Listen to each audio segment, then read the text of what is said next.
This is my cousin, Rory Knight. Hey, what's up, you guys? Yes, so we're not gonna have very much preamble for this video today because spiritually I have been working on this video since about 2018. So with no further introduction, so today, you guys, we're talking about Deltarune!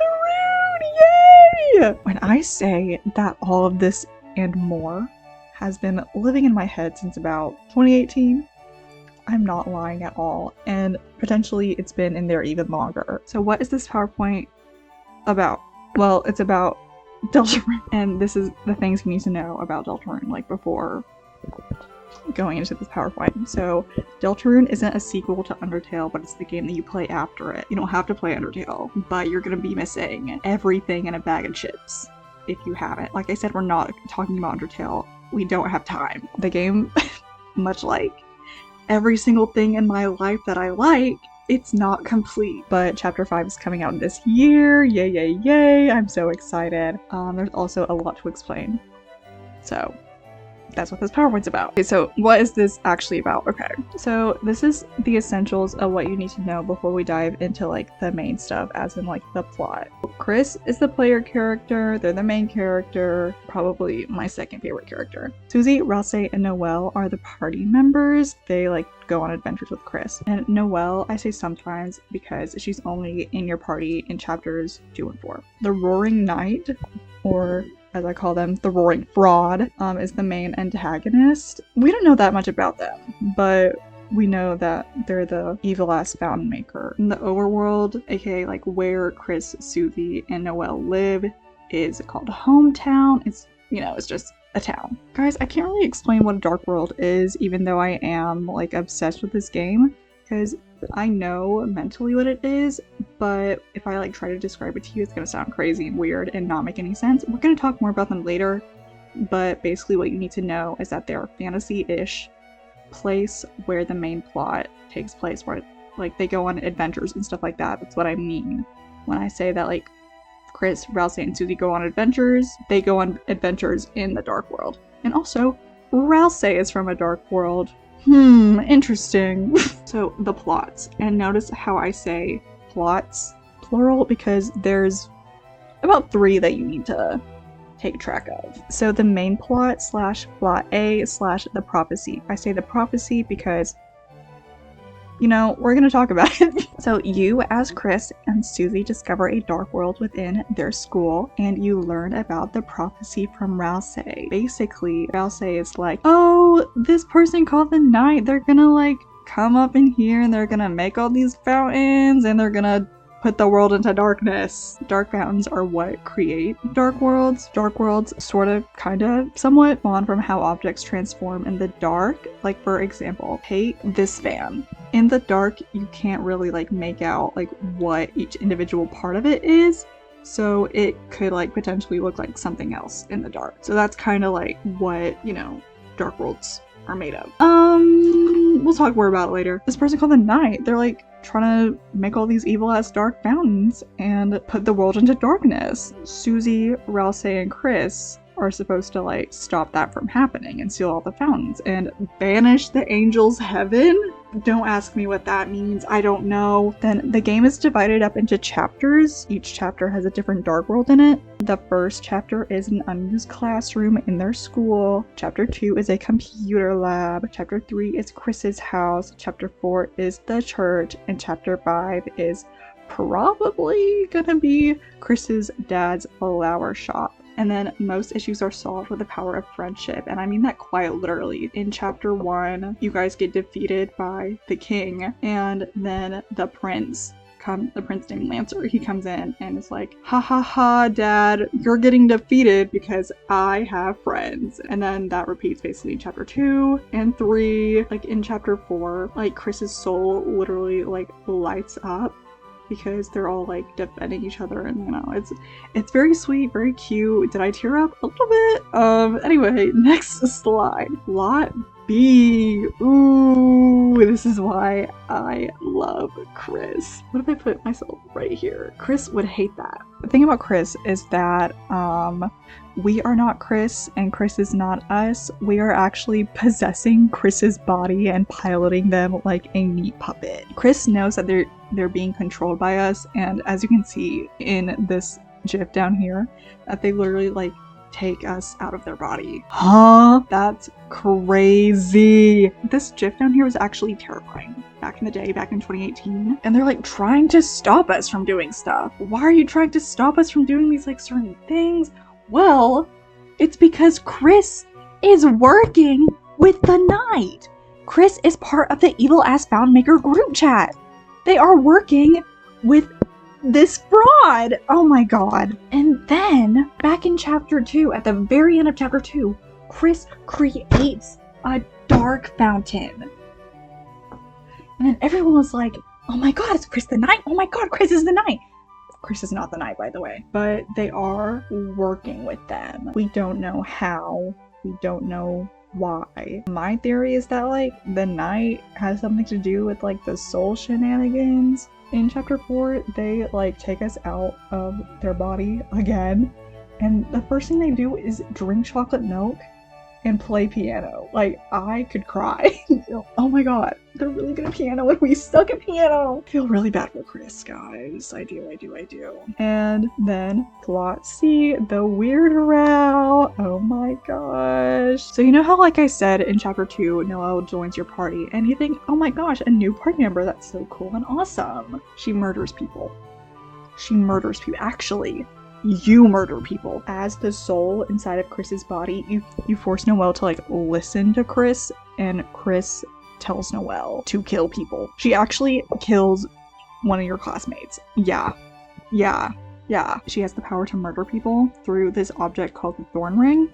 And then you don't have to murder people, but like if you're doing the weird route, you are murdering everyone. Okay.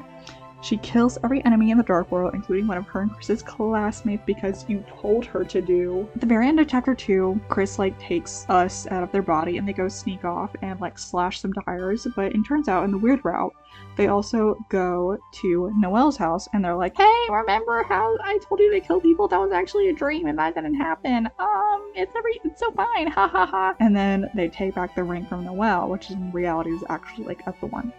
But in chapter 4, Noelle was like, hey Kris, I need to like talk to you for a second in private. And then she's like, hey Kris, what happened? And then you go back into Kris's body and you're like, I can hear every single thought you're thinking, Noelle. It's crazy. And you put the thorn ring back on Noelle, and I guess you're gonna murder more people in future weird routes. I don't know. This gif up here of Saul Goodman kicking a trash can, that is actually what happens after the chapter 4 combo because Kris just hates you so bad. Oh my gosh, yay. We're talking about the characters. Yay. Kris Togor Dremurr.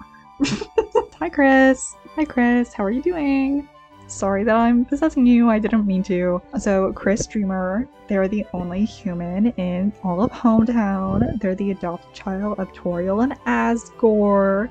Toriel and Asgore divorced, by the way. They're the only sibling of Azriel Dremurr. Everyone else in the town are monsters. Kris and Noelle are neighbors, so that's how Kris is easily able to like sneak out. The gag is about Kris. We don't know everything about Kris. We actually don't know that much about Kris. But we do know that they probably have like a violent past due to like, there's this boss in chapter 3 who's like, Kris, the knife grows dull without use. And because chapter 3 is like Kris's house, that probably means that like this like boss is like knows everything about Kris. But they do go to art therapy, and there's this whole thing where in the weird route especially that Kris is like not able to wash their hands clean. Whatever that's about, I don't know. I know that I said that Kris is probably my favorite character, but I actually got their favorite food wrong. Their favorite food is not chocolate. It's pie. They play piano really well.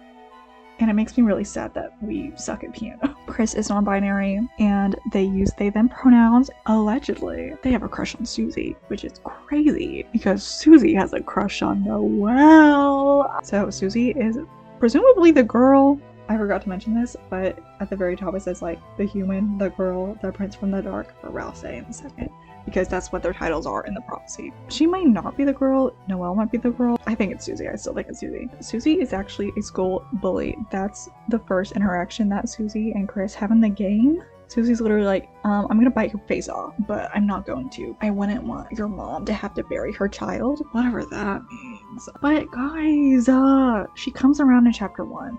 And then by chapter 2, Kris and Susie are besties. Susie actually has a really rough home life. She moves around a lot. She got bullied as a child because she was because she was a monster. It's theorized that Susie is either half human or grew up in a human community. In chapter 4, she was like, I was so different from everyone else and people used to bully me. I just started to become what they thought I was. Her main source of food is not real food. She eats chalk. Susie, are you okay? She's very, very silly. She's very, very goofy. It's very loyal.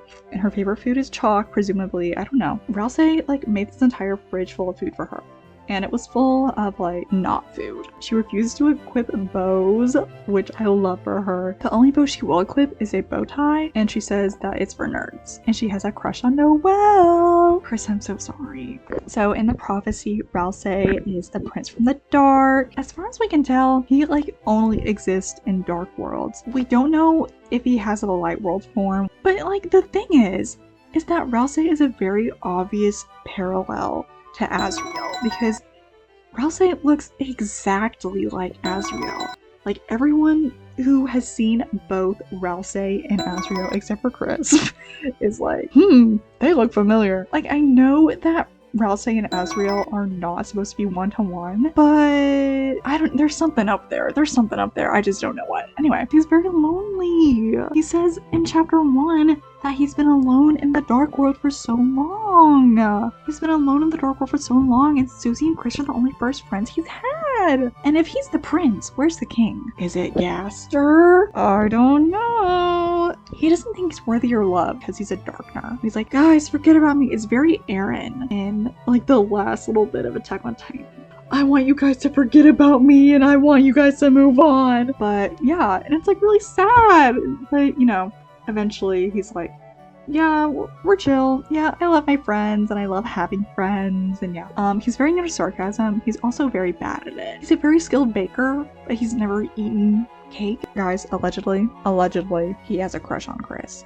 Ooh, that's rough. Let's not think about that too much. Ralsei has cursed exactly one singular time. There's a spread of him actually that says Ralsei's first curse. So Noelle is actually like a very crazy character if you think about it. There's lots of crazy circumstances surrounding Noelle. She's a SAR student and a member of the track team. She's always got something going on. She is the daughter to Carol and Rudy Holiday, and Carol is the mayor, but Rudy is in the hospital. Why is Rudy in the hospital? Maybe he's the knight, I don't know. And Noelle's house is huge. Noelle is the sister of December Holiday, 1225, and also Des is missing. Why is Des missing? I don't know. Maybe she's the knight. I don't know. We'll talk about it. Like I said, Kris, they're neighbors. They're kind of estranged and we don't really know why. It's like maybe they just grew apart, but also, you know, they live right next to each other and they're in the same class. So what was the reason to estrange them? There's theories that Asgore, Kris's dad, has something to do with Des's disappearance. And then in the weird route, I hadn't actually like ever considered this before, but then I saw a video that Hammy Boy and Snarlinger did where they ranked like Deltarune ships, and they were talking about Kris and Noelle and the weird route. And then Snarlinger was like, I think they're being forced into like this pseudo heterosexual relationship where Kris is like the dominant one and Noelle is like, you know, very subservient, and the whole like thorn ring thing is them like getting married. And I was like, whoa, I thought that was like a really interesting thing that they said. So shout out to Cammy, shout out to Snarlinger. I'll link their video down below. I thought it was a very interesting video, even though it was just like about ranking ships. Noelle really likes this game called Cat Petters, kind of like Webkins, and like I said earlier, she has a crush on Susie. Kris has a crush on Susie, but Susie has a crush on Noelle, and Noelle also also has a crush on Susie. But also, in the weird route, Kris is forced into being in a relationship with Noelle. I said here only in your party in chapter 2. Noelle is only in your party in the dark world in chapter 2. And Noelle is only in your party in the light world in chapter 4. Oh my gosh, the Rory Knight. The Rory Knight is actually very cool, but we kind of don't know anything about them. Guys, when they showed up, I was so scared. I was so scared. Like, this at like 1 a.m. is terrifying. So we actually kind of don't know anything about the Roaring Knight, but we do know that the Roaring Knight is probably Des. It's at least one of the holidays. It's probably not Rudy, and it's probably not Noelle. The two main candidates are Des and Carol. I'm leaning more towards Des. We're just gonna assume that the Roaring Knight is Des for right now. Both the Knight and Des have baseball motifs. That's literally a baseball bat. When you have a bat, everything looks like a ball. Des has a coach and the Knight's base in her room. I feel like that's pretty damning. And then chapter 2 has a lot of like baseball motifs in the dark world. So if Des made the dark world, that would explain why there's a lot of baseball stuff in the dark world. And also Queen, who is the main antagonist of chapter 2, looks a lot like Des and Noelle's mom. It's like, if Des is the one that made the dark world and dark worlds reflect their creators, like, you know, what's going on up there, it would make sense. They are a farm and they have stigmata. If you know me, you would know that I eat that up. The Rory Knight may not actually be the big bad. So there's a lot of characters from Undertale in Deltarune, but it's not really important to point out that they are from Deltarune unless you're like cuckoo crazy like me. 90% of the characters are like nothing like their Undertale counterparts. For example, Undyne and Alphys in Undertale, like they end up together, but in Deltarune, they don't know each other at all. And then there's like Sans, who he probably has something to do with Gaster. I don't really know what, but here's my evidence on why Sans is actually not Sans Undertale, but he's Sans Deltarune. He has a note in Undertale that says "Don't forget," which is the main like theme of Deltarune. Chapter 4 is just the entire thing. The musical motifs are "Don't forget." It's a photo of himself with lots of people you don't recognize. Once you finish the game, you can go back and talk to literally every single person. Who are these people you don't recognize? There's a song called "It's Raining Somewhere Else" in a sand scene. At the end of chapter 4 in Deltarune, there's a song called "The Place Where It Rained." Guys, we're finally talking about dark worlds. So what exactly is a dark world?